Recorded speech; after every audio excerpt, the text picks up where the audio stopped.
Hi everybody. Risking is better than regretting. Today is 16th of November 2022. Let us have a quick discussion of all these important topics. Our reference material is The Hindu and Indian Express, both are Delhi edition. इस daily brief में we will cover quote, newspaper, telegram quiz daily, vocab, CSAT, social media update and answer writing.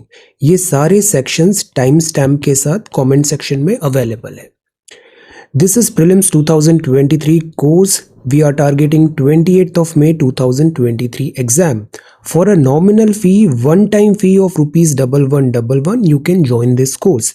इस course में ये सारी important books, mentorship, सारे course subjects, quiz, notes, live classes, ये सारी चीज़ें इसमें इंक्लूडेड है।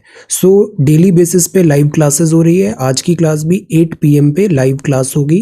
ये इंटरैक्टिव होगी। आप अपने डाउट्स, अपने क्वेश्चंस रियल टाइम पर लाइव क्लास में पूछ सकते हैं। So you can join this course, और ज्वाइन करने के लिए you can visit this website srajanindia.one।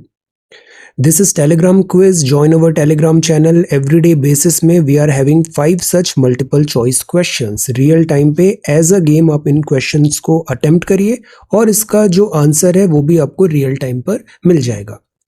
Then this is GK static quiz. कल के आंसर्स हैं। तो ताशी गैंग वर्ल्ड का हाईएस्ट पोलिंग बूथ है, और ये है हिमाचल प्रदेश में। No money for terror conference अभी इंडिया में हो रहा है। 10 ईयर्स के बाद आधार रूल्स बोलते हैं आपको अपना आधार कार्ड अमेंड करना पड़ेगा। मिडिल ईस्ट ग्रीन इनिशिएटिव है सऊदी अरेबिया का। इंडिया लीडिंग प्रोड्यूसर है मिलेट्स का, 41% of global production. This is today's quiz. पहला सवाल है, which port is known as the queen of Arabian sea? Kunchikal falls highest tiered waterfall है India में, ये कहाँ पर है? Kullu valley is formed by which river? Manjira is the tributary of which river? Which type of soils is commonly known as self mulching soil? So ये 5 सवाल हैं आज के लिए। आज की वोकैबुलरी है टुटलेज। इसका मतलब होता है संरक्षण है, प्रोटेक्शन ऑफ और authority over someone or something. किसी की गार्डियनशिप है जो आपको शील्ड कर रहा है, शेल्टर कर रहा है, सेफ गार्ड कर रहा है। कंटेंशियस मतलब होता है विवादास्पद, causing or likely to cause an argument, या फिर वो कंट्रोवर्शियल है। पेनगायरिक मतलब होता है प्रशंसात्मक, a public speech or published text in praise of someone or something. Seething का मतलब है क्रोध में, filled with or characterized by intense but unexpressed error. Blazing anger. Imprimatur का मतलब होता है इजाजत। It means to acceptance of something as satisfactory, कि आपने उसका परमिशन अप्रूवल दे दिया है। सो आज के वोकैब वर्ड्स हैं imprimatur, seething, panegyric, then contentious and tutelage. Vocabulary अच्छी होना बहुत ज़रूरी है। If you come across any other important word, write down that word along with its meaning in the comment section down below. आप किसी शब्द का मीनिंग, सिनोनिम, एंटोनिम टाइप करके शेयर करो। इस तरीके से वो जो वर्ड है ना, आप देखना आपको ज़्यादा याद रहेगा। और ये जो वर्ड्स आप देखते हो ना, इसको इन यूजेज भी करो। इससे आपकी जो राइटिंग है ना, उसमें वर्बोसिटी नहीं आएगी। वरना हम क्या करते हैं, आंसर राइटिंग में भी जो बात हमें एक वर्ड में बोलनी चाहिए, उसके लिए हम पूरा वाक्य लिखते हैं, सेंटेंस लिखते हैं। तो ऐसे में आपका पेपर कंप्लीट ही नहीं हो पाएगा, आंसर राइटिंग आपकी क्रिस्प नहीं होगी। So crisp handwriting, crisp writing के लिए वोकैबुलरी स्ट्रांग होना जरूरी है, सटीक शब्दों का प्रयोग होना जरूरी है। अब ये सवाल है, सीसेट में भी 32 वीडियो का प्लेलिस्ट एक बार आप कंप्लीट कर लो, सारे कॉन्सेप्ट्स कवर हो जाएंगे। डेली बेसिस पे आप ये 2-4 सवाल सॉल्व करो, सीसेट में कोई डिफिकल्टी नहीं आएगी। सीसेट के सवाल सॉल्व करने के लिए जो इंग्लिश लिखी होती है उसको मैथ्स में कन्वर्ट करना चाहिए। जो भी लिखा है उसको मैथ्स में कन्वर्ट करो, आंसर अपने आप सामने आ जाएगा। 100 स्टूडेंट्स हैं पर्टिकुलर क्लास में, तो स्टूडेंट्स कितने हुए? 100 हो गए।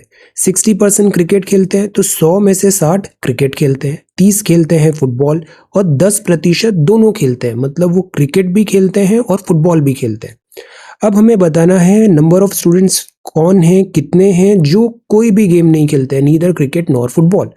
तो 100 स्टूडेंट्स हैं, उसमें से 60 माइनस कर देते हैं, उसमें से जो 60 माइनस करते हैं जो खेलते थे क्रिकेट, फिर हम 30 भी माइनस कर देते हैं जो खेलते थे फुटबॉल। बट अब क्या हुआ कि इनमें हमने 10 भी हम माइनस कर देते हैं। इनमें हम 10 भी हमको ऐड करना पड़ेगा। 10 क्यों ऐड करना पड़ेगा? बिकॉज ये जो 10 है ये 2 बार काउंट हो गया है। ये क्रिकेट फुटबॉल दोनों खेलते हैं, तो वो एक बार यहाँ भी काउंट हो गया और एक बार यहाँ भी काउंट हो गया। तो हम इसमें क्या करेंगे, जैसे 100 माइनस 60 प्लस 30 माइनस 10, तो ये हो जाएगा 100 माइनस 80 और ये हो जाएगा 20 स्टूडेंट्स। अगर फॉर्मूला देखना है तो फॉर्मूला ये होता है कि A union B is equal to NA plus NB minus NA intersection B। तो यहाँ 10 स्टूडेंट ऐसे थे जो फुटबॉल भी थे और क्रिकेट भी थे, तो टोटल में से हमने 30 स्टूडेंट फुटबॉल के हटाए, 60 स्टूडेंट क्रिकेट के हटाए, बट 10 स्टूडेंट्स 2 बार हट चुके हैं बिकॉज एक बार वो क्रिकेट में आए, एक बार फुटबॉल में आए, तो हमने 10 को फिर ऐड कर दिया। तो 100 minus 60 minus 30 plus 10, so that would be 20 students. This is the answer. ये भी बड़ा आसान सवाल था, सारे जगह एक ही फॉर्मूला लगता है, वो होता है speed is equal to distance upon time, distance upon time. अब बस ट्रेवल कर रही है 160 किलोमीटर 4 आवर में, ट्रेन ट्रेवल कर रही है 320 किलोमीटर 5 आवर में। यूनिफॉर्म दोनों की सेपरेट स्पीड हो सकती है। Ratio of distance travelled them in 1 hour कितना होगा? तो पहले हम स्पीड फाइंड कर लेते हैं। Speed is equal to distance upon time, तो स्पीड इज इक्वल टू क्या हो जाएगा, डिस्टेंस इज इक्वल टू हो जाएगा स्पीड इनटू टाइम। स्पीड 1 कितनी है, 160 उसने ट्रेवल किया 4 घंटे में, तो 160 अपॉन 4 40। फिर 320 उसने 5 घंटे में ट्रेन ने किया, तो ये दूसरी स्पीड आ गई। दोनों का निकाल दो, D1 कितना होगा, स्पीड इनटू टाइम, D2 कितना होगा, स्पीड 2 इनटू टाइम, और इससे आपका फिर ये रेशियो आ जाएगा D1 D2, दोनों का रेशियो निकालो, this will be 5/8। Very easy, formula एक ही याद रखना है, speed is equal to distance upon time, distance upon time. अब ये सी सेट है, इसमें ये पैराग्राफ आज का है, रीड दिस पैराग्राफ केयरफुली और इसमें बताइए कि ऑथर क्या सजेशन देना चाह रहा है, बेस्ट इंप्लाइज क्या होगा। देन ये सेकंड क्वेश्चन है, PQR नेचुरल नंबर है, आपको बताना है इस इक्वेशन के थ्रू लार्जेस्ट नेचुरल नंबर क्या है। ओके, सो ये 2 सवाल आज के लिए। आज का आंसर राइटिंग प्रैक्टिस का सवाल है, prepare a note on the Bhoodan movement, discuss the contributions made by Acharya Vinoba Bhave in India's growth and development. Second question है, prepare a note on the role and functions of the union council of minister. So ये 2 सवाल है, आप इसको reference अपनी books internet को डिग करो और एक बहुत अच्छा आंसर यहाँ प्रिपेयर करने की कोशिश करो। ये वाला सवाल भी mains previous year question paper है। काउंसिल ऑफ मिनिस्टर भी बहुत इंपॉर्टेंट है, इसमें सारे category of minister, role, article, polity, right down everything, challenges, क्या इसका वे फॉरवर्ड होना चाहिए कि बेटर वे में कॉम की अकाउंटेबिलिटी एस्टैब्लिश हो। So these are 2 questions for today. Prepare a very good answer and submit it to this website. Then social media update में आज हम जानते हैं करतार सिंह साराभा जी के बारे में। आज आपकी डेथ एनिवर्सरी है, आपको हम याद कर रहे हैं, आप एक लेजेंडरी फ्रीडम फाइटर रहे हैं, आपका कंट्रीब्यूशन इंडियन फ्रीडम मूवमेंट में रहा है। गदर पार्टी, आपने जो सेक्रीफाइस किया, ये एक इंस्पिरेशनल टेल है, selfless love for the motherland. ये गदर पार्टी क्या थी? Answer, what is this Ghadar party? ये आचार्य विनोबा भावे जी हैं, भूदान आंदोलन के प्रणेता, स्वतंत्रता सेनानी एवं समाज सुधारक। India post pays tribute to Bhagwan Birsa Munda, tribal day हमने पढ़ा था अभी, Janjatiya Diwas, great warrior of freedom struggle of India, so Janjatiya Gaurav दिवस, और यहाँ पर ये एक स्टैम्प निकाला है as a tribute to Bhagwan Birsa मुंडा। ये है आचार्य विनोबा भावे जी। तो आप एक फ्रीडम फाइटर थे, फिलोसोफर थे, सोशल रिफॉर्मर थे, एडवोकेट थे नॉन वायलेंस के, ह्यूमन राइट्स के, आपको भारत रत्न भी मिला। डाउन ट्रोडन को आपने हेल्प करने की कोशिश की via Bhoodan and Sarvodaya movement, Bhoodan and Sarvodaya movement. तो ये है आचार्य विनोबा भावे जी। अब ये है पिक ऑफ द डे, ये एक बड़ा इंपॉर्टेंट ब्रिज है, ये बहुत कुछ ऐसा समुद्र में है। This what is the name of this important bridge, can you tell? ये इंपॉर्टेंट ब्रिज में है, इंडिया इंपॉर्टेंट ब्रिज, ये कहाँ पर है, टेल। अब हम आते हैं इंडियन एक्सप्रेस और द हिंदू में। इन दोनों न्यूज़पेपर के जो इंपॉर्टेंट न्यूज़ है वो यहाँ पे मैंने क्लब कर लिया है। So let us have a quick look at all the important news items. First जो फ्रंट पेज का न्यूज़ है द हिंदू, वो है वाइडनिंग डेफिसिट। डेफिसिट मतलब जो हमारा ट्रेड है उसमें इंपोर्ट और एक्सपोर्ट के बीच में गैप बन रहा है। तो इंडिया का ट्रेड डेफिसिट हो गया $26.91 बिलियन लास्ट मंथ, और क्योंकि एक्सपोर्ट श्रिंक हुआ है। सी, जब हम बाहर चीज़ों को बेचते हैं तो हम पैसा कमाते हैं। जब बाहर देश से हम उस पैसे से अपनी आवश्यक चीज़ों को खरीदते हैं। तो जब हम कोई चीज़ बेच रहे हैं, हम उसको एक्सपोर्ट कर रहे हैं, मतलब बाहर देश से पैसा इंडिया आएगा। जब हम कोई चीज़ खरीद रहे हैं, बाहर से परचेज कर रहे हैं, तो बाहर देश से वो पैसा हमें बाहर देश को वो पैसा देना पड़ेगा। सो ये होता है इंपोर्ट और एक्सपोर्ट। एक्सपोर्ट मतलब बाहर हमने गुड्स एंड सर्विसेज बेचा, इंपोर्ट मतलब बाहर देश से हमने गुड्स एंड सर्विसेज को बुलाया। श्रीलंका में क्राइसिस क्यों हुआ? बिकॉज इनके खर्चे बहुत ज़्यादा हैं, इंपोर्ट बहुत ज़्यादा है, बट एक्सपोर्ट के लिए कुछ सामान है नहीं। तो फॉर सम टाइम तो इनका बैलेंस चलता रहा, देन इनके पास कुछ बाहर से खरीदने का पैसा ही नहीं बचा और फिर उसका क्राइसिस आ गया। इंडिया के पास भी 1991 में एक ऐसा क्राइसिस आया था जब हमारे पास पैसे नहीं थे, फॉरेक्स रिजर्व डिप्लीट हो गया था बाहर से इवन फ्यूल, ऑयल और एसेंशियल्स को इंपोर्ट कराने का। सो हर कंट्री चाहती है कि एक्सपोर्ट बढ़े और इंपोर्ट कम हो। कुछ चीज़ें इंपोर्ट के लिए बहुत बहुत ज़्यादा हम डिपेंडेंट हैं, जैसे कि petrol. So that is why we try कि हमें इंपोर्ट का सब्सटीट्यूशन करना है। इलेक्ट्रॉनिक्स हम खुद मैन्युफैक्चर करते हैं। इसके लिए एक लिंक है प्रोडक्शन लिंक्ड इंसेंटिव्स। ये क्या होता है टेल? इसमें हम क्या कर रहे हैं, इंपोर्ट सब्सटीट्यूशन कर रहे हैं। जैसे इलेक्ट्रॉनिक्स, देन मैन्युफैक्चरिंग में हम ट्राई कर रहे हैं वो इंडिया में ही उसका मैन्युफैक्चरिंग हो, सो दैट इंपोर्ट डिपेंडेंसी कम हो। At the same time we try कि एक्सपोर्ट को बढ़ाना है, सो दैट एक्सपोर्ट बढ़ाएंगे, इंपोर्ट कम करेंगे तो डेफिसिट हमारा कम होगा। सो ये वाइडन हो गया है, which is not a good thing.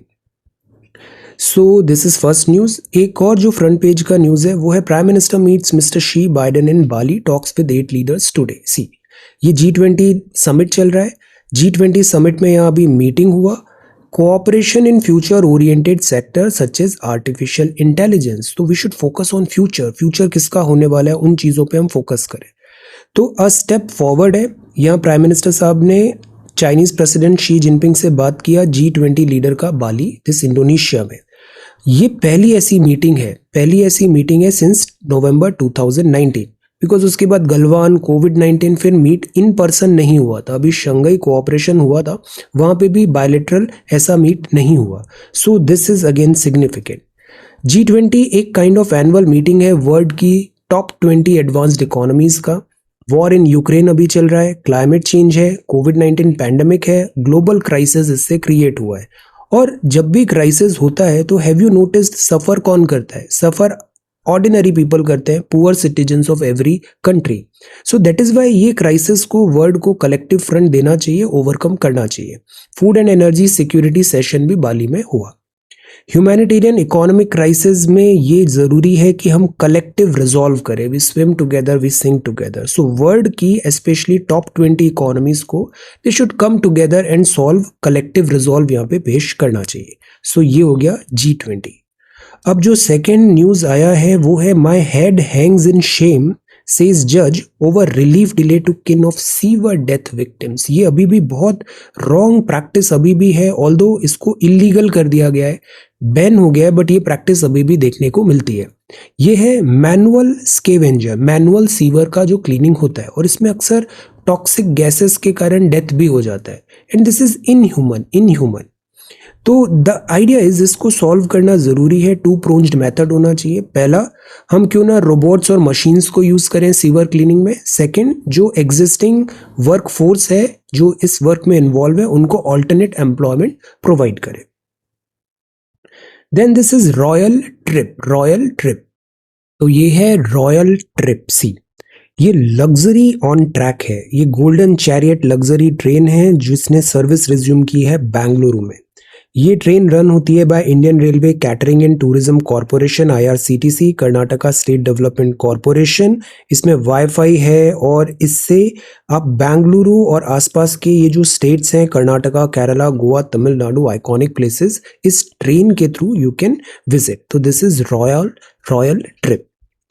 ये है political heads have to be restrained in speech. See, अक्सर जो पर्सन इन पब्लिक रहते हैं या फिर पॉलिटिकल पोस्ट में है, तो उनके शब्दों के चुनाव में या फिर वो किस भाषा का प्रयोग कर रहे हैं, किन शब्दों का प्रयोग कर रहे हैं और क्या बोल रहे हैं, इसमें they need to be little bit careful. For any person holding a public office में है, There is an unwritten rule, and it is part of our constitutional culture that we impose a self restriction when we hold offices of responsibility, and we do not blabber things which are very disparaging or insulting to our countrymen. Very important line, note it down. So political heads have to be restrained in speech, supreme court जज ने कहा. Then एक news आया है, India's population growth is stabilising, it is an indicator of effective health policy, united nations ने कहा. तो population, वैसे वर्ल्ड की पॉपुलेशन 8 बिलियन हो गया है, इंडिया की पॉपुलेशन भी अभी स्टेबलाइज हो रही है. अक्सर ऐसा ही होता है, पॉपुलेशन ग्रोथ होती है, पीक आता है, देन पॉपुलेशन थोड़ा डिक्लाइन भी होगी हमारी, और फिर एक बैलेंस यहाँ पर आना चाहिए. लेट अस सी. सो पॉपुलेशन स्टेबलाइज हो रही है. यहाँ एक वर्ड यूज होता है फर्टिलिटी रेट. फर्टिलिटी रेट, तो देखो फर्टिलिटी रेट अगर 2.1 है तो वो रिप्लेसमेंट पॉपुलेशन है, मतलब जो नए बच्चे लोग आ रहे हैं और जो पुराने जाएंगे तो वो एक बैलेंस बना रहेगा. तो दैट इज 2.1. तो अगर 2.1 से ज्यादा है मतलब इन राज्यों में पॉपुलेशन एक्सप्लोजन, पॉपुलेशन बढ़ रही है, जैसे बिहार, मेघालय, यूपी, झारखंड, मणिपुर. पर आप देखो ज्यादातर राज्यों में लेस देन 2.1 या इक्वल टू 2.1 है. सो दैट इज वाई ये कहा गया है कि स्टेबलाइज हो रही है हमारी पॉपुलेशन. TFR क्या होता है? मोर और less the average number of children born पर विमेन होता है. ये इंडिया का 2.2 टू 2.0 हो गया नेशनल लेवल पे, UNFPA ने ये बताया. इंडिया एक यूथफुल नेशन है, largest cohort of young people India में मिलते हैं और बहुत पोटेंशियल है. डेमोग्राफिक डिविडेंड है हमारे पास, और हमें जरूरत है कि ये जो पॉपुलेशन है उसको हम स्किल्ड बनाएं. स्किल्ड. वर्ल्ड की पॉपुलेशन एज हो रही है, इंडिया की पॉपुलेशन यंग है, so we are at advantage. Young population का मतलब ये होता है जैसे बच्चे होते हैं वो नॉन इकोनॉमिक है, अभी नॉन इकोनॉमिक एक्टिविटीज है, दे आर डिपेंडेंट. सिमिलरली जो एल्डर्स है वो भी डिपेंडेंट है. बट जो young people working age population होती है, इनमें हेल्थ रिलेटेड इश्यूज नहीं होते. सो द आइडिया इज कि ये प्रोडक्टिव एज में रहते हैं और इकोनॉमी में अच्छा खासा कंट्रीब्यूशन देते हैं. तो इसी को डेमोग्राफिक डिविडेंड बोलते हैं, डेमोग्राफिक डिविडेंड. ये कॉल ऑफ द वाइल्ड है, safari season begins. Uttar Pradesh का ये सीन है, दुधवा टाइगर रिजर्व में यहाँ पर सफारी व्हीकल को इनॉग्रेट किया. This season begins. ये एक बहुत इंपॉर्टेंट न्यूज है. Gurugram consumer forum orders civic body to ban 11 foreign breeds of dog. See, dogs हमारे जो ह्यूमन बीइंग के हैं एक बहुत इंपॉर्टेंट पेट रहे हैं, एक बहुत इंपॉर्टेंट दिस फ्रेंड रहे. तो we love dogs, but the point is ऐसे भी केसेस आते हैं जब डॉग्स ने बाइट कर लिया है. ऐसे भी केसेस आते हैं कि हम डॉग्स को पसंद करते हैं, बट जब एक्चुअल हेल्प की बात आती है कि हम उनको वैक्सीनेशन दें, हम उनको रूटीन से जिम्मेदारी से फीड करें, ये चीजें नहीं हो पाती. सो द आइडिया इज कि अगर हमको डॉग एज अ पेट भी रखना है, तो डॉग्स की कुछ जो ब्रीड्स होती है वो बहुत एग्रेसिव होती है और वो थोड़ी दिस डेंजरस भी हो सकती है. सो दैट इज वाई उन ब्रीड्स को दिस अडॉप्ट करना, पेट एज अ पेट रखना यहाँ पे बैन रखा गया है. तो फैमिली ऑर्डर ये है कि एक फैमिली केवल एक ही पेट डॉग रख सकती है, एक से ज्यादा नहीं. They will need to keep its mouth properly covered with the muzzle when taken to a public places. अक्सर हम देखते हैं लिफ्ट में या फिर जो डिलीवरी पर्सन्स आए हैं उनको डॉग ने बाइट कर लिया. This is not right. The pet owners will also need to carry poop bags और scoops to maintain proper hygiene and cleanliness, because ये भी एक अक्सर हम देखते हैं पब्लिक प्लेसेस में, पार्क्स एटसेट्रा में dog poop and all, it becomes very very unhygienic and not clean. So again this is responsibility of the owner. So यही मैसेज है कि डॉग को ओन करना, एज अ पेट रखना इज वन थिंग, देन एक अच्छा owner बनना is another thing. Try to become a good owner. So ये कुछ कंडीशंस यहाँ पर दिया है. Tamil idol wing, this police moves to retrieve 2 stolen artifacts from USA. अब कल परसों ही हमने देखा था ऐसे बहुत सारे जो आइडल्स हैं या फिर बहुत सारी जो मूर्तियां हैं हमारी या फिर वो आर्टिफैक्ट्स हैं, वो अक्सर विदेश चले गए बाय स्मगलिंग या फिर लूट एटसेट्रा. अभी उनको वापस इंडिया लाने की बात है. Flexibility sought in work from home guidelines for companies in special economic zone. जब से कोविड-19 आया तो वर्क फ्रॉम होम बढ़ गया है. वर्क फ्रॉम होम में क्या होता है कि जो एम्प्लॉई है वो डिपेंडेंट नहीं है office room, office setup daily जाने की. इंटरनेट के थ्रू वो अपना सारा काम कर लेता है. अब वर्क फ्रॉम होम गाइडलाइंस ये है बिकॉज एट टाइम्स जब से वर्क फ्रॉम होम आया है ऑफिस में तो 9 to 5 आवर्स होते हैं, वर्क फ्रॉम होम में उनसे 24 घंटे काम कराया जा रहा है। या फिर एक मून लाइटिंग का भी कॉन्सेप्ट आ गया है, मून लाइटिंग क्या होता है टेल। तो द आइडिया इज कि यहाँ एक प्रॉपर गाइडलाइन होना चाहिए, because nature of job is changing. Stay watchful, ये एडिटोरियल है।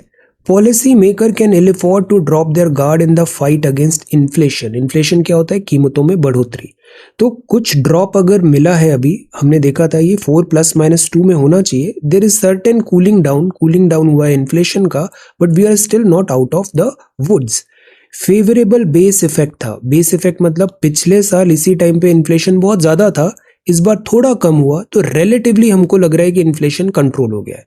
Along with distinct cooling in international prices of commodity, जो विश्व स्तर पे जो प्राइसेस कमोडिटी की है वो भी कम हुआ है। क्रूड ऑयल, स्टील, ये सब अनसर्टेनिटी हुआ है। तो ये लार्जली इंस्ट्रूमेंटल रहा है in tampering wholesale price gain. So that is why यहाँ पर जो इन्फ्लेशन है वो रिलेटिवली थोड़ा कूल हुआ है मतलब कम हुआ है। बट अभी भी हमें अपने गार्ड्स डाउन नहीं करने चाहिए। S&P का ग्लोबल लेटेस्ट बिजनेस आउटलुक बोलता है कि इंटेंसिफाई होने वाला है वेज प्रेशर, तनख्वाह देने का। प्रोड्यूसर पास थ्रू कॉस्ट अगर बढ़ जाएगी तो वो ऑटोमेटिकली इंक्रीज्ड कॉस्ट मतलब कॉस्ट पुश इन्फ्लेशन, और वो पास ऑन हो जाएगा कंज्यूमर्स में। So that is why authorities can ill afford to drop their guards in the fight against inflation. A call to action to avoid climate catastrophe, ये next article है। Climate catastrophe भी एक बहुत बड़ा challenge है। तो fossil fuel मतलब कोल and petrol, ये जो फॉसिल फ्यूल है इसका रिप्लेसमेंट हम ढूंढे, क्लीन एनर्जी ढूंढे। और इस पूरे वर्क में वेल्दी नेशंस का रोल महत्वपूर्ण होने वाला है। बट जैसे यूएसए में हम देखते हैं, मिस्टर ट्रम्प का स्टेटमेंट भी आया था, यूएसए जबकि ऑयल एंड गैस इन सब में अभी भी बहुत ज्यादा इन्वेस्टमेंट कर रहा है, तो वर्ल्ड ऑयल और गैस को छोड़ने का यहाँ पर नहीं लग रहा है। अभी नॉर्ड स्ट्रीम 2 भी बन रही थी। So we need to move out of this oil and gas, हमें फॉसिल फ्यूल से एक ऑल्टरनेट ढूंढना चाहिए। तो अगर हम एमिशन कट नहीं करेंगे तो इससे क्या होगा, जो क्लाइमेट चेंज होगा उससे डिफिकल्टी बढ़ेगी और पुअर कंट्रीज को ज्यादा पे करना पड़ेगा, लाइफ का थ्रेट होगा। और फिर एक टाइम आएगा जब पॉइंट ऑफ नो रिटर्न होगा कि अब इरिवर्सिबल डैमेज हो गया है, अब हम प्लैनेट को बचा नहीं पाएंगे। No continent has avoided extreme weather disaster this year. अब देखो डिजास्टर्स कितने कॉमन हो गए, चाहे वो फ्लड है, अभी पाकिस्तान में हेवी फ्लडिंग हुआ, हीट वेव्स यूरोप में आ रहा है, फॉरेस्ट फायर ऑस्ट्रेलिया में आ रहा है, हरिकेन यूनाइटेड स्टेट्स, इंडिया में भी साइक्लोन्स आ रहे हैं। So the idea is climate disaster intense हो रहे हैं और फ्रिक्वेंट हो रहे हैं। और अभी तक टेम्परेचर केवल 1.1 डिग्री ही बढ़ा है प्री इंडस्ट्रियल लेवल पे। ये जब 1.5 होगा, 2 डिग्री बढ़ेगा, तो such all these type of disasters और इंटेंसिफाई होंगे और फ्रिक्वेंट होंगे। तो the idea is rich country की यहाँ ज्यादा रिस्पॉन्सिबिलिटी है, कॉमन बट डिफरेंशिएटेड रिस्पॉन्सिबिलिटी। यहाँ इनको टेक्नोलॉजिकल एडवांसमेंट करना पड़ेगा और फाइनेंशियल भी यहाँ पे हेल्प देना पड़ेगा। तो रिच कंट्रीज का भी आप देखो, उनका ज्यादा पार्टिसिपेशन है when it comes to production of green house gases. अब यूएस देखो, यूरोप देखो, ये ज्यादा एमिट कर रहे हैं ग्रीन हाउस गैसेस। सो इनकी रिस्पॉन्सिबिलिटी भी ज्यादा है, मोरल रिस्पॉन्सिबिलिटी ज्यादा है। और इस पूरे ट्रांजिशन के लिए we are going to need funding. So that is why यहाँ पर फंडिंग की भी जरूरत है, और ये और मुश्किल हो सकता है बिकॉज रिसेशन भी आ रहा है। सो लेट अस सी। एक और यहाँ पे पॉइंट लिखा है कि क्यों ना हम प्राइवेट फाइनेंस की तरफ मुड़े, मतलब गवर्नमेंट तो फंडिंग दे ही रही है, प्राइवेट सेक्टर से फंडिंग ले। बट ये भी एक बहुत बड़ा चैलेंज होगा, प्राइवेट फाइनेंस पे कंप्लीटली डिपेंडेंट नहीं हो सकते, गवर्नमेंट को यहाँ पे स्टेप इन करना पड़ेगा। तो दो for now there is no time for apathy and complacency. ये बड़ा अर्जेंसी का टाइम है। United nations framework convention on climate change UNFCCC, इसको यहाँ पर आर्ग्यूमेंट पेश करना चाहिए। आर्ग्यूमेंट पेश होना चाहिए कि हम कंसेंसस बनाए, जो एनर्जी है इसके क्लीन सोर्सेस की तरफ अब बढ़े। तो इजिप्ट में अभी जो सेशन हुआ COP27 का, इसमें डिस्प्यूट्स था ट्रेड वॉर, यूक्रेन का block, global level climate diplomacy. Because of these two things, trade and Ukraine crisis, trade war and Ukraine war, word important जो क्लाइमेट वाला वॉर है उसको इग्नोर कर दिया। तो ऐसा नहीं होना चाहिए। यूनाइटेड नेशन प्रोसेस परफेक्ट नहीं है, बट हमारा टारगेट है टू सेव द प्लैनेट, और जो एग्जिस्टेंशियल रिस्क आ रहा है ह्यूमैनिटी का, इसको सेव करें। देन ये आर्टिकल भी बहुत अच्छा आया है, undermining federalism eroding states economy. See, fiscal federalism मतलब जब वित्तीय बातें आती है तो सेंटर और राज्य के बीच में बैलेंस होना जरूरी है। आपने इस पे आंसर राइटिंग भी किया है। अब यहाँ तीन मुख्य प्रॉब्लम आ रही है, कोविड-19 के बाद ये और डिफिकल्टीज आ गई। पहला तो ये एक आ रहा है कि जो एक ग्रांट होती है, जैसे एक 275 होती है, 282 होती है, 282 के अंदर फाइनेंस कमीशन आता है। कई बार क्या होता है कि जो भी हेल्प राज्यों को प्रोवाइड करनी है वो अवार्ड एंड पैकेजेस के फॉर्म में दिया जाता है कि सम जो राज्य है वो लाइक इन सिंक है सेंट्रल गवर्नमेंट के, तो उसको इजीली अवार्ड्स मिलेंगे, पैकेजेस मिलेंगे।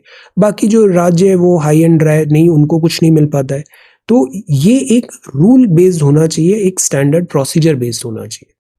सेकेंड, फाइनेंस कमीशन ने रिकमेंड किया था गवर्नमेंट एट ऑल टीयर्स में observe strict discipline resisting any further addition to the stock of budget transaction. क्या होता है कि हमने बजट तो बनाया 100 रुपए का, बट हम खर्चे करते हैं 150 रुपए और 50 रुपए हमको उधार लेना पड़ता है, बोरो करना पड़ता है, और फिर ये चीज आगे कंटिन्यू होती है। ऑल्दो हम हर साल जीरो बजटिंग की बात करते हैं, बट ये जो आपने उधार लिया है एट टाइम्स इसको कभी ना कभी तो चुकाना ही है। सो हमें एक स्ट्रिक्ट डिसिप्लिन रखना चाहिए, स्ट्रिक्ट डिसिप्लिन रखना चाहिए। इसीलिए जो फ्रीबीज वाली भी बात है, अक्सर जो राज्य की गवर्नमेंट होती है वो फाइनेंशियली सॉलिड नहीं रहती है। तो द आइडिया इज ये जो फ्रीबीज है या फिर जो पॉलिसीज हैं ये साउंड इकोनॉमिक्स होना भी जरूरी है। देन साउंड इकोनॉमिक्स के साथ साथ कुछ बहुत सारी सेंट्रल गवर्नमेंट स्कीम्स होती है, वो होती है central sponsored schemes. Central sponsored schemes से ये होता है, जैसे गवर्नमेंट ने सेंट्रल स्पॉन्सर्ड स्कीम्स लगाई for education for some area. ये पैसा तो आता है राज्यों के पास, बट ये बहुत सारे कंडीशंस के साथ आता है और इसका खर्चा करना पर्टिकुलर हेड में ही करना है, पर्टिकुलर तरीके से ही करना है। तो राज्यों को ऑटोनॉमी नहीं मिल पाती और वो प्रॉपर यूटिलाइजेशन नहीं हो पाता इन स्कीम्स का। तो आइडिया ये था कि सेंट्रली स्पॉन्सर्ड स्कीम्स का नंबर भी कम करें। गवर्नमेंट अब ये दो नए, जो सेंट्रल गवर्नमेंट है वो ये दो नए टूल्स यूज करती है, cess and surcharge. Cess and surcharge, तो सेस जो होता है वो किसी एक पर्टिकुलर चीज के लिए होता है, जैसे एजुकेशन सेस हो गया, एनवायरनमेंट सेस हो गया। सरचार्ज होता है से टैक्स पे टैक्स लगा दिया, इनकम टैक्स पे समथिंग। तो ये जो सरचार्ज और सेस होता है ये शेयरेबल नहीं होता, इसका सारा पैसा यूनियन गवर्नमेंट के पास जाता है, स्टेट गवर्नमेंट को अधिकार नहीं है इससे पैसा लेने का। बट जो दूसरा टैक्स वगैरह होता है ना, इनकम टैक्स कॉर्पोरेट, तो वो डिविजिबल पूल में आता है, डिविजिबल पूल। बट सेस और सरचार्ज नहीं आता और इनका परसेंटेज बढ़ रहा है। तो यूनियन गवर्नमेंट को तो पैसा मिल रहा है बट स्टेट गवर्नमेंट के पास वो शेयरेबल अमाउंट नहीं आ रहा। तो इससे फिस्कल गवर्नमेंट जो है अंडरमाइन हो रहा है, फिस्कल फेडरलिज्म, ये आर्ग्यूमेंट्स है। दूसरा again COP27 global health related है कि आजकल बीमारियां क्यों बढ़ रही है, क्लाइमेट चेंज। ये जो कोविड-19 है, ये कोविड-19 भी क्या है, this is a zoonotic disease. तो फॉरेस्ट है, जो एनिमल्स है, ये रिजर्वॉयर है सो मेनी डिसीजेस के, वायरसेस के। फॉरेस्ट नहीं होगा तो ये सारे वायरसेस सेट लूज हो जाएंगे, ग्लोबल हेल्थ। तो फॉसिल फ्यूल पे डिपेंडेंसी हम कम करें, बिकॉज इससे डिसीज बढ़ रहा है, इनसिक्योरिटी फूड का आ रहा है और अदर इलनेस भी आ रही है because of heat. Lancet report ने कहा इससे हमारी लाइफ इम्पैक्ट हो रही है। तो 2022 का लैंसेट काउंटडाउन है हेल्थ एंड क्लाइमेट चेंज का, और इसने बोला फॉसिल फ्यूल जो है, fossil fuel green house gases, ये एक बहुत बड़ा थ्रेट बन रहा है disease, food insecurity and other illness का। According to WHO, climate change affect कर रहा है social and environmental determinant health के, जैसे clean air, safe drinking water, sufficient food and secure shelter. ये चीजें नहीं मिल पा रही, बेसिक चीजें। क्लाइमेट चेंज से जो स्प्रेड ऑफ डिसीजेज है, इन्फेक्शियस डिसीजेज, वो भी बढ़ा है। डिसीजेस बढ़ रही है, एपिडेमिक्स बढ़ रहा है। कोस्टल वाटर जो है वो अब से, जैसे सी वाटर का भी इंट्रूजन हो रहा है, सॉल्ट सलाइन भी हो रही है, और ट्रांसमिशन हो रहा है बहुत सारे पैथोजेंस का। पैथोजेंस क्या होते हैं, डिसीज कैरियर होते हैं। तो इससे नंबर ऑफ डिसीजेस बढ़ रही है। मलेरिया बहुत कॉमन हो गया है, अमेरिका अफ्रीका में भी आ रहा है, अफ्रीका में तो बहुत डेडली है। तो WHO ने बताया 2030 से 50 के बीच में इतनी सारी एडिशनल डेथ होगी malnutrition, malaria, diarrhoea and heat stress से। ये नंबर बहुत बड़ा है और कल्प्रिट क्या है, climate change. So that is why heat जो ग्लोबल वार्मिंग है इसको कंट्रोल करना चाहिए। जब हाई टेम्परेचर होगा तो हमारी जो फसल है वो भी खराब होने लग जाएगी, जो उनका ग्रोथ है, सीजन है, वो भी शॉर्टन हो जाएगा, तो हमें फूड इनसिक्योरिटी आएगी और food availability, access, stability and utilisation difficult होगा। एक मूवी आई थी ना इंटरस्टेलर, उसमें कैसे दिखाया है कि डस्ट स्टॉर्म्स आ रहे हैं और एक एक करके सारी क्रॉप्स फेल हो गई, फूड शॉर्टेज हो गया।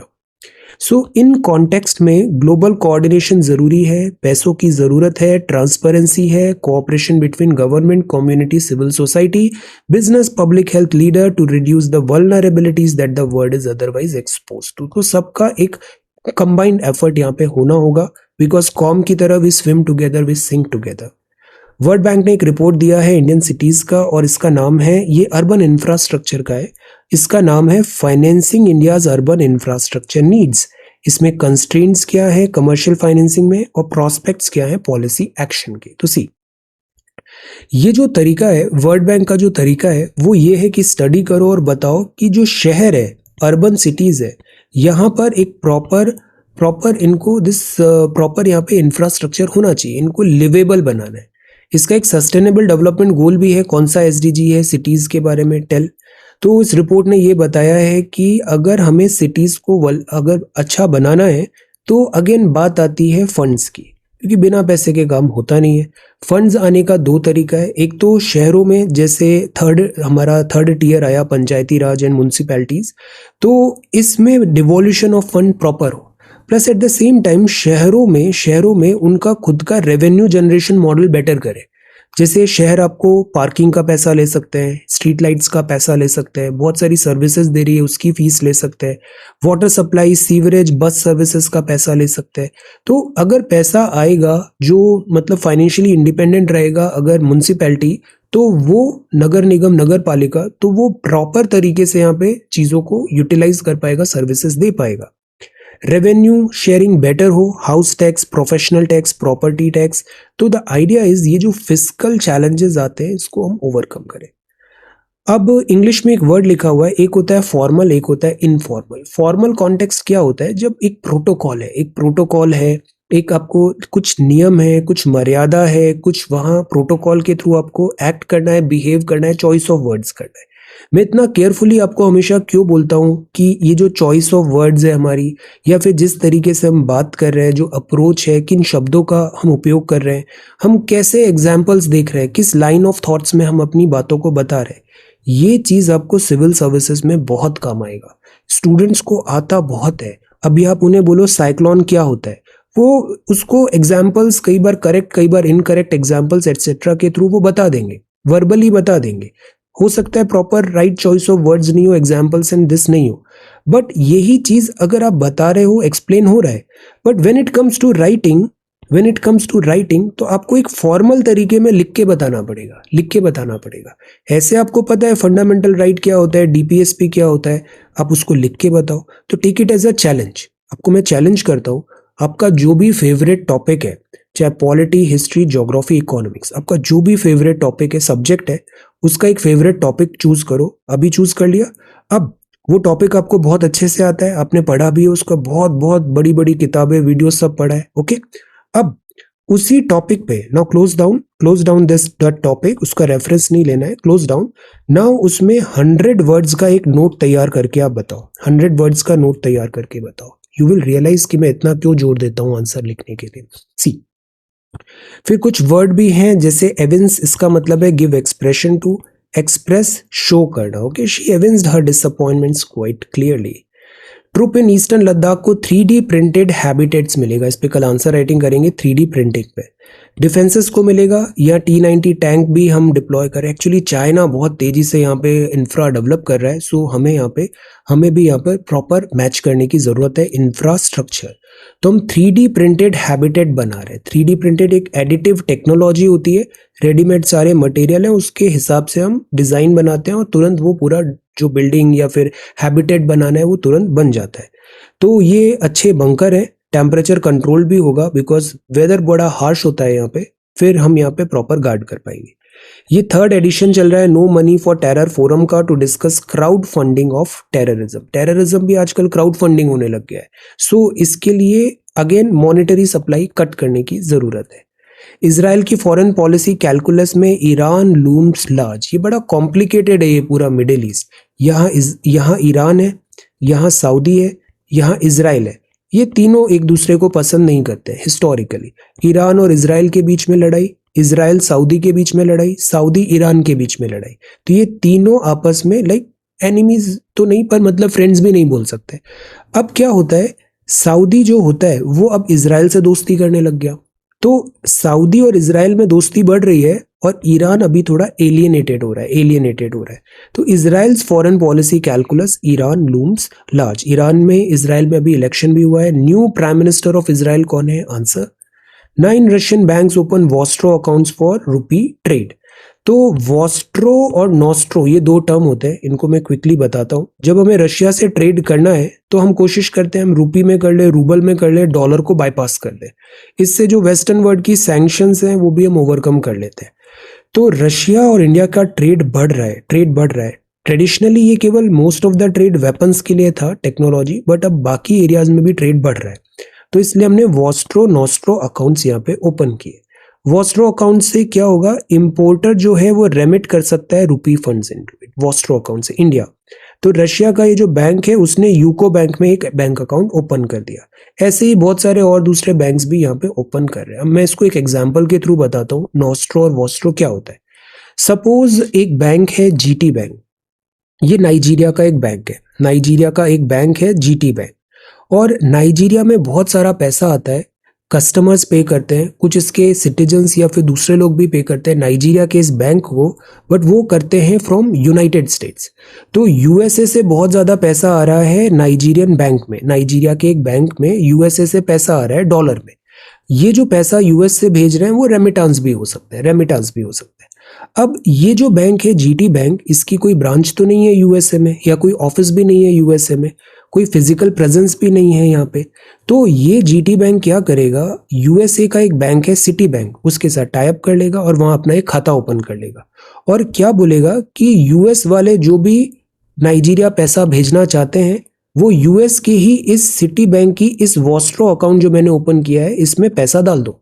फिर ये जो पैसा होगा वो फिर सिटी बैंक मुझे वापस नाइजीरिया ट्रांसफर कर देगा और यहाँ मैं उस डॉलर को वापस नाइजीरियन करेंसी में करके आपको पे कर दूंगा। तो इससे क्या हुआ, हमने डायरेक्ट जो है स्विफ्ट जो यूज करेगा पैसा देने के लिए, बट इससे क्या हुआ, इस बैंक को नाइजीरियन रुपी, नाइजीरियन प्रेजेंस की जरूरत नहीं पड़ी यूएसए में और ट्रांजेक्शन भी हो गया। तो ये कहलाते हैं वॉस्ट्रो और नॉस्ट्रो अकाउंट। अब देखो, जो भी पैसा नाइजीरिया के बैंक का यूएस के जो सिटी बैंक की अकाउंट में डिपॉजिट हुआ, वो सिटी बैंक वहां से स्विफ्ट के थ्रू इधर वापस भेज देगा नाइजीरिया।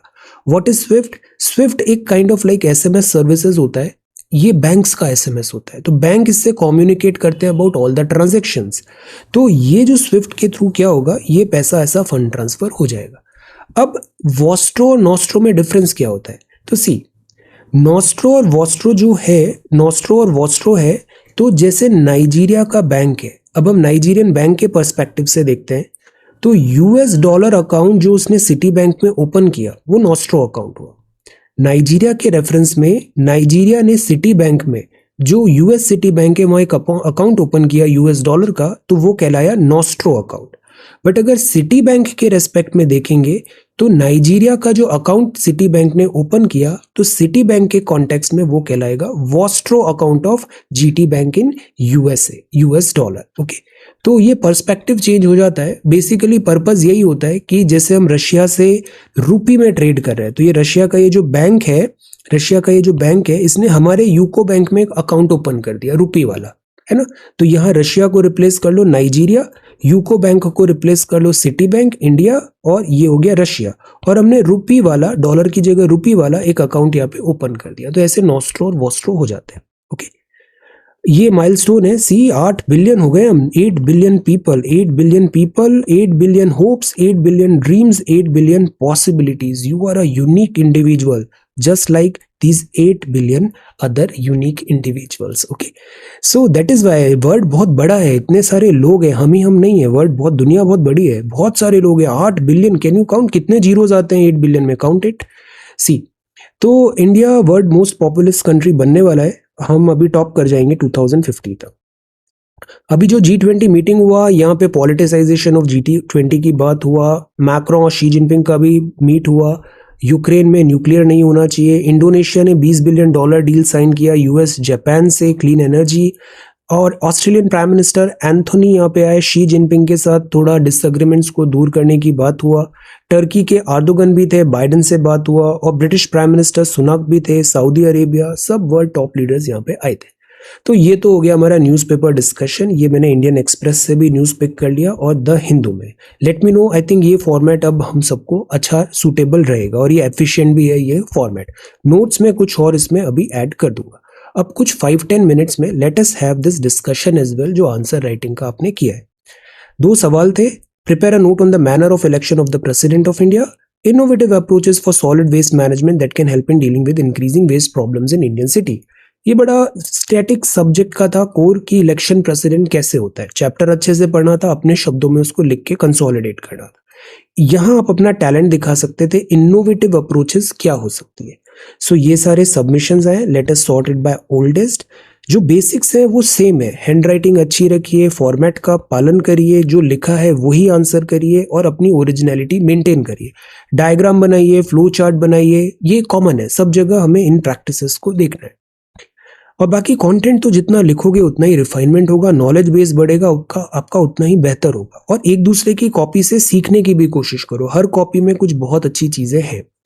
सौरभ बहुत अच्छे से काम कर रहा है। सी क्या होता है solid waste management, diagram style देखो कितनी अच्छी है, पॉल्यूशन एनवायरनमेंट सारे पॉइंटर्स लिखे, बायोमिथेनेशन, देन जलाओ, कंपोस्ट करो, स्वच्छ सर्वेक्षण, ये बड़े अच्छे पॉइंट्स हैं ये, these are really good points. See these are really good points and then way forward. So see what a beautiful answer, wonderful. कुछ ने हिंदी में लिखा, आप हिंदी में, बिल्कुल हिंदी में आप लिखो, कोई डिफिकल्टी नहीं है। अनुच्छेद 54 क्या लिखा, फिर इसके बाद प्रेसिडेंट साहब के बारे में बताया, संविधान निर्माताओं ने क्या बताया। अब इससे रिलेटेड हम कुछ एक एग्जाम्पल भी बता सकते थे, जैसे यूपी का पॉपुलेशन लेके एक एग्जाम्पल फिगर बता दो। थिंक हर्षा की हैंडराइटिंग भी बहुत अच्छी है, कर्सिव हैंडराइटिंग है, पैराग्राफ में लिखा। अब देखो ये कितना अच्छा अप्रोच है, यहाँ पर ऐसे डायग्राम्स बनाने, ड्रॉ कॉलम्स, ड्रॉ यहाँ पर ऐसे मार्जिन्स ड्रॉ करो साइड में। देन इसके बाद आपने इनोवेटिव अप्रोचेस बताए, these all good points are really good points. Disposal करें, टेक्नोलॉजी को यूज करें, बिहेवियरल चेंज भी लाएं। सुमन की कॉपी भी कितनी अच्छी है। सी जब हम भी सीखें एक दूसरे की कॉपी से, this copy is really good, so beautiful, so nice. अब see this diagram is good, so it is very simple, हमें बस एक्ट करने की जरूरत है। आप लिखो, आंसर्स लिखो। रत्ना प्रिया ने भी बहुत अच्छा आंसर लिखा है। See this is a really good answer, president के बारे में समराइज कर दिया और फिर वेस्ट मैनेजमेंट के बारे में भी बताया, very good. See this is really good, सारे पॉइंटर्स हैं। तो आप अच्छा कर रहे हो, आप लिखो, आपको 90% सब पता चल गया है, अब उसको आप लिखो। जितना लिखोगे तो वो 10% आप खुद आप अपने तरीके से फाइंड आउट कर लोगे, इनोवेट करोगे, और वो जरूरी भी है। So be original, be innovative and practice. Bala, see हमने लिखा तो हमारा फ्लो भी होता है, जल्दी जल्दी लिखना आता है। इनोवेटिव अप्रोचेस लिखा यहाँ पे, फैंटास्टिक, वेरी गुड। यहाँ थोड़े और डायग्राम सोचो, डायग्राम्स क्या हो सकते हैं, कुछ एग्जाम्पल्स भी लिखो। Aarti, this is good, presidential election पे शॉर्ट नोट बनाया है, to the point, wonderful. Nandini, presidential election, see हमारा चैप्टर भी तैयार हो गया। डायग्राम मैप थोड़ा सा बेहतर करें इंडिया का, वेरी नाइस। अदिति की copy is really good. Solid waste क्या होता है, पॉइंटर्स बताए। अब देखो मैं इसकी बात कर रहा था, एक एग्जाम्पल आ गया ना, एग्जाम्पल आते से ये कॉपी बहुत अच्छी हो गई। सी सारे पॉइंटर्स बताए, इम्पैक्ट बताए, तो हमने 360 डिग्री सारा कवर कर लिया, वेरी नाइस। प्रेसिडेंशियल इलेक्शन के बारे में भी बताया आपने, देन दिस कैसे करना है, 3rd फेजेस में होता है, वेरी गुड। सुप्रिया भी बहुत अच्छे आंसर्स लिख रही है। सी प्रेसिडेंशियल इलेक्शन के बारे में बताया, vote of MLA, vote of MP, फिर अब देखो क्रिटिसिज्म भी है, very good. Rashmi is again doing really good, very hard working, this is really nice. Presidential election बताया आपने, 54। अब देखो आर्टिकल्स आए, कॉन्स्टिट्यूशन, पॉलिटी है, पॉलिटी की बात कर रहे हैं, मैप भी आ गया, wonderful. Amarjeet, this is Hindi, बहुत अच्छा कॉपी रहता है, कंडेंस्ड है, वेरी गुड। देन ठोस अपशिष्ट प्रबंधन के नवीन दृष्टिकोण बताए। अब एक कंक्लूजन भी लिखो। आप इसको अच्छा बना रहे हो अमरजीत, आपका वर्क बहुत अच्छा है, आप ऑप्शनल नोट्स बना रहे हो, वेरी गुड। ये चीजें अब आपको याद रहेगी। है ना, ये नंबर वगैरह आपको जैसे याद रहेगा, ठीक है। फैक्ट्स हो गए, डोलोमाइट। आप एक काम ये भी कर सकते हो, ये एनसीईआरटी है ना, उसी कॉपी के साइड में लिख लो, आपकी मेहनत कम हो जाएगी, उसमें एफर्ट्स बच जाएगा। 12th की एनसीईआरटी है मिनरल्स वगैरह वाली, उसमें सारे डेटा लिखा हुआ है, उसी के साइड में ये सब छोटे छोटे शब्दों में लिख लो, स्टिकी नोट्स लगा के वहीं चिपका के लिख दो, इससे एफर्ट्स बचेंगे आपके। नंदिनी, आप जो आंसर प्रिपेयर कर रहे हो ना, उधर ज्यादा ध्यान दो, जो मैं रोज आपको ये बताता हूँ ना, इन पे आप रेगुलर रहो, और जो एक्स्ट्रा नोट्स वगैरह बनाने हैं वो आप कॉपी में भी लिख सकते हो, NCERT itself. Nandini, this is really good. See, आपने बहुत अच्छे से बताया ये सारे पॉइंट्स, आपकी कॉपी भी बहुत अच्छी होती है, this is very good, original copy, wonderful. सारे पॉइंटर्स बताए, डायग्राम फ्लो चार्ट्स भी है, very exhaustive and conclusion, wonderful. Kirti is again really good. See, सारे पॉइंटर्स बताए। See, the symmetry of this copy is really very appealing, very good. See, examples भी दिए यहाँ पे, फैंटास्टिक।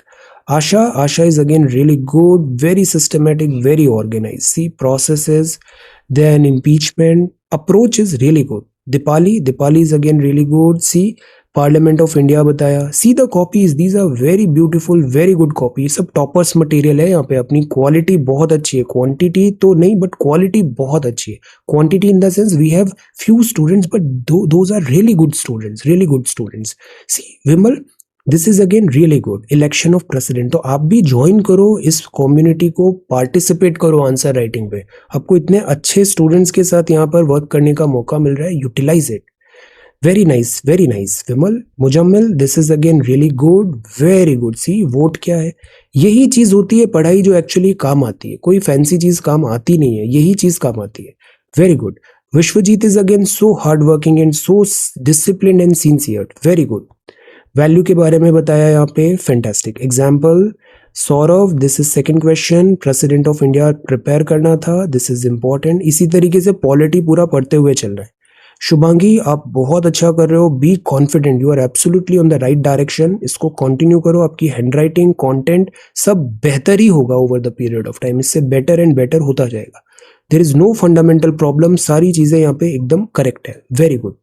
अब आप जितना पढ़ोगे ना उतना ही फिर और रिफाइनमेंट भी आएगा, वो ग्रेजुअली आता है, एक दिन में नहीं आता है, ग्रेजुअली आएगा। So be patient and keep working full throttle. This is president of India. See, ये टॉपिक भी तैयार हो गया, wonderful. Asha, this is India का स्टेटस बताया, आपका अप्रोच बहुत अच्छा है। अगेन एट टाइम्स ऐसा लगेगा कि हमारा प्रोग्रेस क्या है, नहीं हो रहा है, बट आप देखोगे बिहाइंड द सीन हम बहुत स्ट्रांग हो गए हैं, हमें वाइड रेंज ऑफ चीजें पता है, हमारी अप्रोच अच्छी है, मेंस में you are going to do really good, MCQs हम सॉल्व कर रहे हैं, ये अब सब कनेक्टिंग द डॉट्स होने लगेगा। सतेंद्र, आपका भी कॉपी बहुत अच्छा होता है, एंड योर कॉपी अभी और 6 महीने पहले वाला देखो, you will see the difference. राष्ट्रपति, वेरी नाइस। हिंदी राइटिंग बहुत अच्छी हो गई है, wonderful. Satendra, this is good. See, topics भी तैयार हो गए, चुनौतियां, सामाजिक, अन्य, परिचय, वेरी गुड। यही चीज अब प्रीलिम्स में भी आएगा, यही चीज मेंस में भी आएगा, वंडरफुल। ये बहुत अच्छा आपका कंसिस्टेंसी है, keep it up. Samuel is again really good. Language, handwriting, approach सब फैंटास्टिक है। Single transferable vote, way forward, good. Hajinder is again, see the style, good style, very nice. This is such a good diagram, very beautiful. See, तो ऐसा copy आपको +1 कराएगा, additional marks fetch कराएगा, good. Waste management, innovative approaches बताए यहाँ पे, then conclusion. सो ये सारे सबमिशंस है, अराउंड 50 मिनट में हमारा वीडियो भी हो गया, so this is a good format, we will continue with it, okay. So thank you so much for watching this video, take care, study well and be safe.